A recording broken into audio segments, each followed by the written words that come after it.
Hello and welcome to the Everyday Eurasia podcast, inspiring faith for every day. Each day we are on a journey with Jesus in our churches, our homes, our workplaces, and in so many different places around the world. Isn't it beautiful that no matter where we are, we can walk with Him every single day? Jesus is the one who connects us all and stands at the very center of our lives, day after day. Through this podcast, you'll hear voices from across the region, sharing devotionals that reminds us of God's presence in our everyday moments. This week we're joined by Linda Louw. She has been a missionary for 26 years, a mother of 4 precious daughters for 37 years, and wife to a strategic and wonderful man for 40 years. She has lived in 7 different countries on 4 different continents. She is a graduate of Point Loma Nazarene University and has at varying times been a full-time elementary teacher, mom, and pastor's wife. Linda is now pursuing ordination as an elder in the Church of the Nazarene. Her current assignment is coordinator for Advocacy for Women in Leadership on the Eurasia Region. She passionately desires that all people, especially women, are provided with opportunities to lead within the church, as lay people and as ministers. This week, in honor of International Women's Day, I'm going to be looking at a story of 2 brave women who risk everything to provide for each other. It is a woman's story, an anomaly in the Bible, in that it is a story about women told from a woman's perspective. But it is by no means a story just for women. This is a story of relationships, a story of the vulnerable and the needy, a story of kindness, a story of taking risks, a story of goodness and integrity, and mostly a story of hope in the midst of despair, of God's provision against all odds. It has been called a love story. After all, it ends happily ever after. And so it is. But to refer to it as romantic is to miss the point of the story altogether. This is not a story about romantic love, but one of love born of hardship and difficulty. Love that speaks of commitment and trust no matter what. Love that is an action, not an emotion. Love that actively seeks the good of the loved one over self. In Hebrew, this love is called hesed, similar to the Greek word agape. The story is found in the book of Ruth. It begins with the line, "In the day the judges ruled," more exactly translated as the judges judged. In effect, anarchy ruled. The final chapter of Judges reads, "In those days there was no king in Israel. Everyone did what was right in his own eyes." Ancient equivalent to the modern, if it feels right, just do it. Other gods were worshipped, cities were burned, and unspeakable atrocities were perpetrated against the vulnerable and defenseless. It's against this backdrop that we must view the story of Naomi, Ruth, and Boaz. And we modern readers, accustomed to Israel's inconsistent relationship to the God who rescued them from slavery in Egypt, but faithfully kept his covenantal promises, even when they themselves were not faithful, must not be quick to judge the actions of the characters of the story.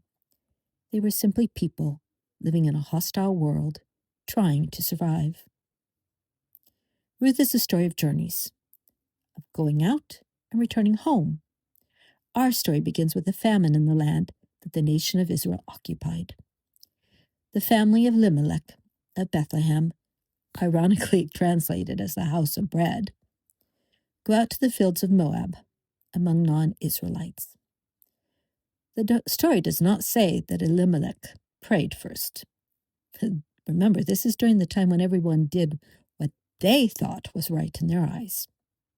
So they left the promised land that should have been flowing with milk and honey to live among the Moabites for a time. However, Elimelech dies there, and Naomi is now a single mom.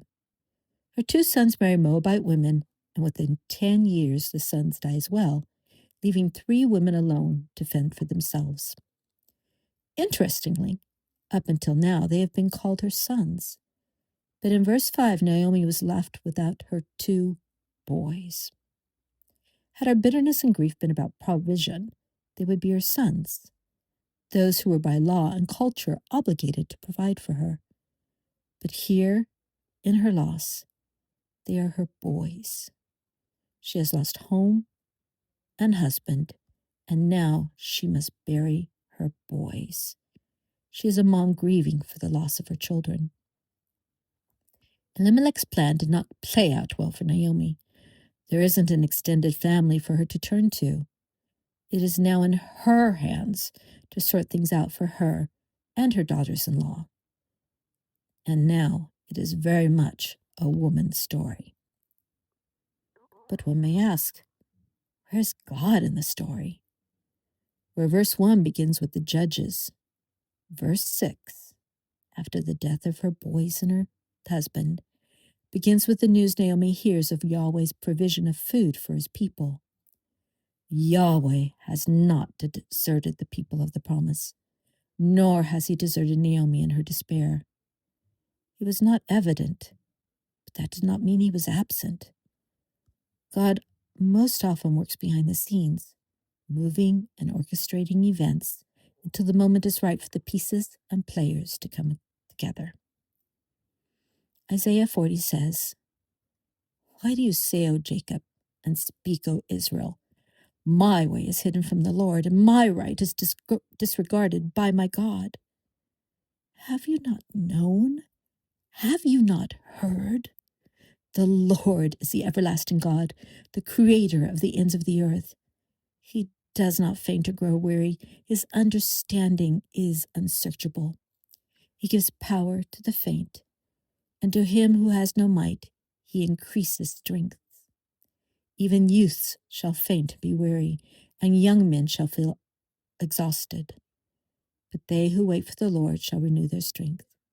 They shall mount up with wings like eagles. They shall run and not be weary.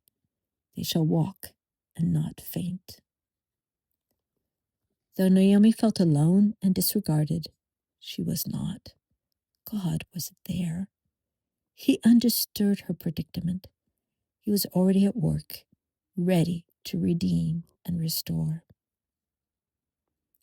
Dear Father, there are times when life is overwhelming, when we have suffered loss upon loss. In our own wisdom, we sometimes do not know which way to turn. Open our ears to hear your presence and provision. When we cannot see, we choose to trust that you do. When the odds are stacked against us, we choose to believe that you are at work, leaving nothing to chance. When we are weary, exhausted, and faint, we will wait upon you, knowing that our story is in your hands. Amen. Thank you for listening to the Everyday Eurasia podcast, inspiring faith for every day. For more everyday stories, subscribe on this podcast channel, follow our socials Facebook and Instagram, or our newsletter snapshots. For our newsletter and further information about the Eurasia region, visit our website eurasiaregion.org.